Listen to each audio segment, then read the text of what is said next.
বনবনী শাসন মোড় থেকে আগত মালতী, তুমি যেখানে থাকো না কেন অনুসন্ধান অফিসের সামনে অথবা মন্দিরের সামনে আছো। তুমি ঠিক আছে, দল হারিয়ে গেছে। মালতী, তুমি ঠিক আছে, দল হারিয়ে গেছে।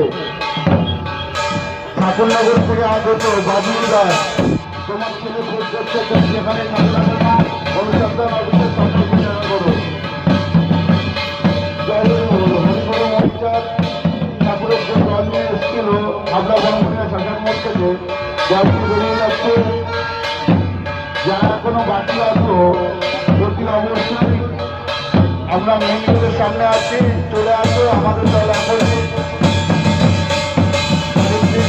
রওনা হচ্ছে। আমরা বনবনিয়া শাসন মোড় থেকে আগত হরিগুরু মণিচাঁদ ঠাকুরের দল নিয়ে